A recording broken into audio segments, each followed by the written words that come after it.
Oh, what's up? Magandang araw sa inyong lahat mga kamanok. Once again, this is Linyada ng Mamay at nandito ulit tayo, okay? Para sumagot sa mga katanungan na itinatanong sa atin ng ating mga subscribers, okay? So kung kayo man is may mga katanungan, mga newbie man kayo sa mundo ng pagmamanok, well, handa po kayo namin na i-appreciate dito. Kaya kung kayo man is may tanong, ilagay nyo lang po yun sa comment section at pag-usapan po natin yan sa susunod na mga video na gagawin ko pa.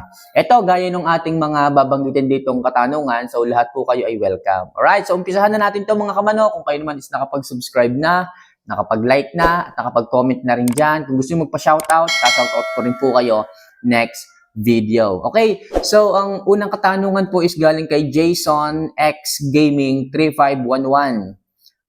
Idol, may tanong pa po ako. Medyo mahaba po tanong ko, Idol. Paano po pabilisin maglugon ang manok? Kasi yung aking wala nang buntot. Okay, kasi yung akin wala nang buntot, yung isang kasing pakpak ng isang manok ko, Idol, medyo putol-putol na po. Ayaw ko naman tong alisin, baka kasi hindi na tumubo. Idol, salamat po and God bless.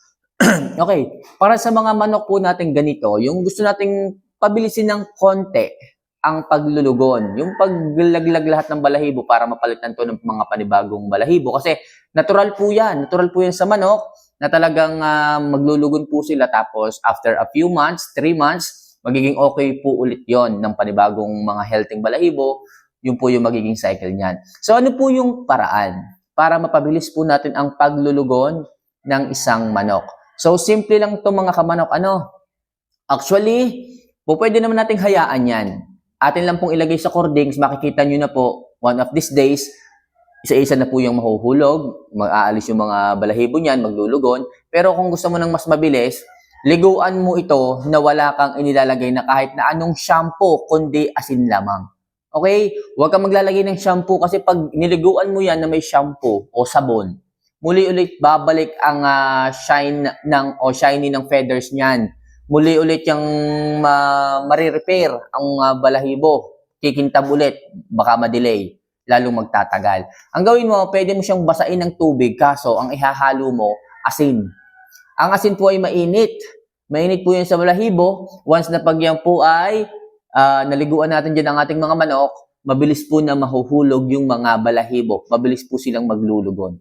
Kaya yan po ang advice ko sa inyo mga kamanok. Kung gusto niyo ng mas mabilis na paglulugon ng manok, haluan niyo po ng asin. Okay? Haluan niyo po ng asin ang kanilang pagliliguan. Ayan, medyo bumababa yung ating monopod.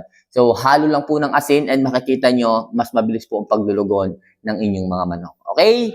So, next question. Ito galing kay Dexter Cahegas. Ayan, so boss, merong kuraysa ang manok ko, malala na. Okay, pag sinabing kuraysa po, ito po yung nagluluha po yung mata. Sa umpisa, isa lang, baka pagkalipas ng ilang araw, parehas na po. Para po siyang may tubig, basa-basa na mamaga yung mata. Especially, meron po, nagkakaroon po ng ganito is yung mga sisiw natin na iedad ng mahigit 1 buwan.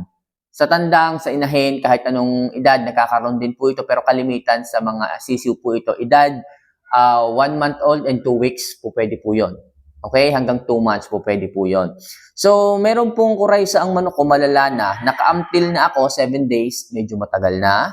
Naka-Premoxil na din po ako 7 days, medyo matagal na. Naka-Spectromax na din po ako, boss. Naka-Panamox na din po ako 7 days, Amoxicillin na din po ako, boss.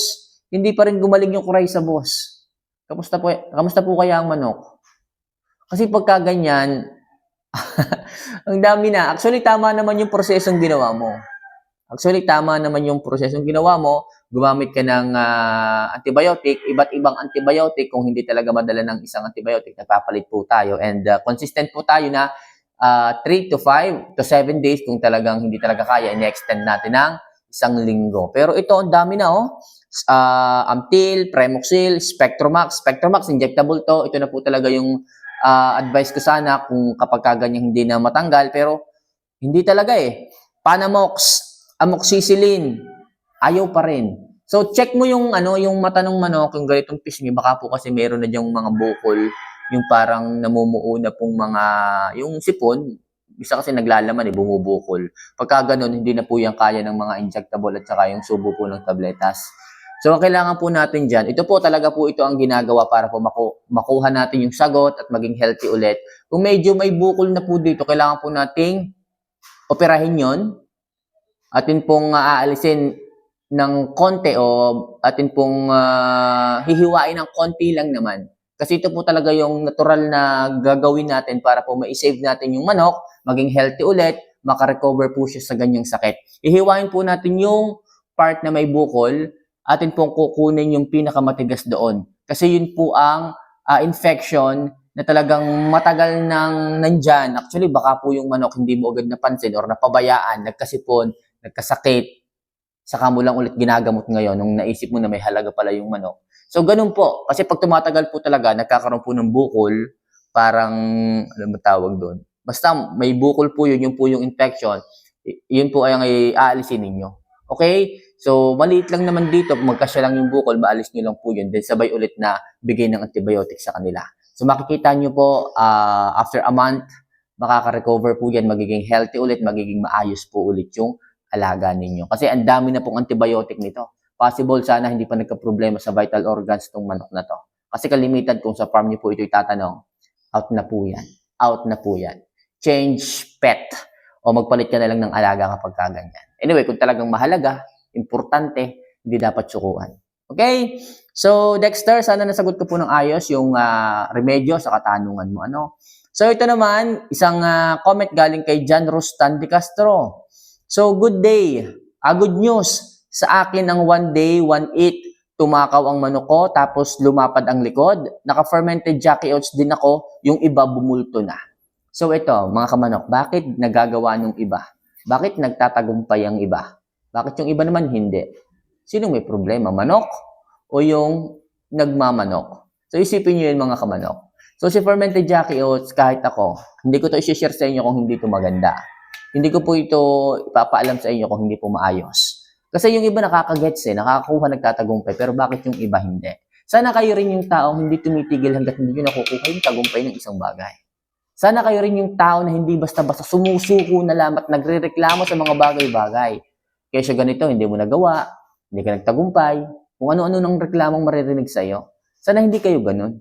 Kasi ang pagmamanok, kailangan open-minded kayo Willing kayong mag-adapt, diba? Mag-absorb ng mga kaalaman galing sa ibang mga tao, sa kanilang mga experience, sa kanilang mga pinagdaanan. Ganyan po talaga ang pagmamanok. Kung kayo po ay iyakin sa larangan ng pagmamanok, kesyo hindi mo nakuha ang ganito, diyan ka na agad magrereklamo, bakit nagmanok pa po kayo? Dapat doon kayo sa Supreme Court. Doon madalas ang debatihan. Doon po madalas magreklamo. Okay, so yun po mga kamanok, so yung iba nagagawa nila. So John Rustan, congrats and tuloy-tuloy mo lang yan. Makukuha mo talaga ang magandang resulta sa pagmamanok at hindi na hassle pa ang magmanok kapag na-adapt mo lahat ng sinasabi ko. Okay, so next question tayo dito. Eto, galing kay Anton Martinez. Ayan, magandang araw po kamamay. Magandang araw din. Ano po ang maganda o po pwedeng gawin? Dahil po yung tandang kong nasa breeding pen is maya-maya ay hinahabol niya ang inahin sa loob. Baka kasi may stress ang inahin kasi malapit na pong mangitlog. Salamat po sa sagot, Idol. Okay, kapag ganitong mataas talaga ang testosterone level ng isang tandang, kasi may mga ganyan po Yung aking mga blocks dito, napakataas din po ng testosterone level.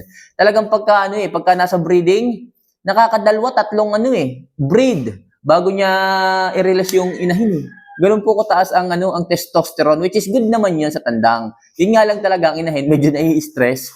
Siyempre, nakakatatlong round bago, di ba? Bago pagpahingahin. So, pagka ganun po, actually, yung akin, hindi naman nai-stress As long as yung inahin mo is fertile, wala kang problema dyan. Okay? Hayaan mo lang. O kaya naman, kung talaga nag-aalala ka, yung tandang, alisin mo muna, ipahinga mo rin, ilagay mo sa tipi, para makapag-relax, hindi rin ma-stress, babago din ang surroundings. So, ganun po ang ilagay mo. Tapos kapag okay na yung inahin, nakapangitlog na, o kita mo, okay na ulit, ilagay mo na ulit yung tandang. Wala kang magiging problema dyan.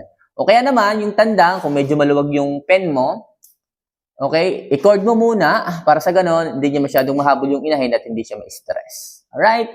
So, Anton, sana kahit pa paano nasagot ko yung katanungan mo and sana maging okay din yung breeding mo. Ingatan mo yung mga itlog, yung magiging sisiw, palakihin mo ng ayos. Kung kaya mong mag-vaccine, lagyan mo ng vaccine. Kung wala namang budget, okay lang, alagaan ng ayos. Linis lang ng cages, ng brooder. Tapos yung ilalim, laging linisin.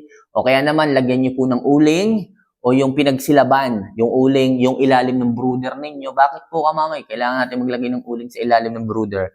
Yan po ay good absorber ng ammonia. Pag sinabing ammonia, ito po yung singaw na nanggagaling sa mga dumi o ipot ng sisiw na kapag ka nalanghap po nila, doon po nanghihina ang kanilang respiratory system, which is yung po pinagsisimula ng napakaraming infection at sakit ng ating mga sisiw. Kaya po yung mga sisiw natin, makikita nyo bakit nalulungkot, wala lang gana kaagad sa pagkain, dahil po yung sa ammonia, yung sumisingaw na ammonia galing sa kanilang mga ipot. Nasusuffocate po sila. Humihina yung respiratory system nila. Kaya po sila nagkakasakit. Pero kung may uling po dyan, linis, lagyan ng uling, wala po silang malalanghap na kahit na ano. Tingnan nyo yung refrigerator ninyo, may uling din po. Bakit? Kasi nasisipsip po niya yung amoy sa loob. Yung amoy ulam, yung panis na ulam, yung nasirang mga prutas, gulay, at kung ano-ano pa man. Kaya good absorber po ng kahit na anong bakterya, amoy, o kung ano pa man, ipot, yung uling na ganyan. Kaya I recommend maglagay kayo ng uling sa ilalim ng brooder ninyo. Hopefully makatulong and expect ninyo mas marami pang tips tungkol sa pagmamanok ang ating ihahatid sa inyo once na nag-subscribe kayo dito. Muli, hanggang dito na tayo. Hanggang dito na lang muna tayo. See you for our next vlog. Mag-comment kayo, magtanong kayo. Sagutin natin yung next video. Paalam sa inyo.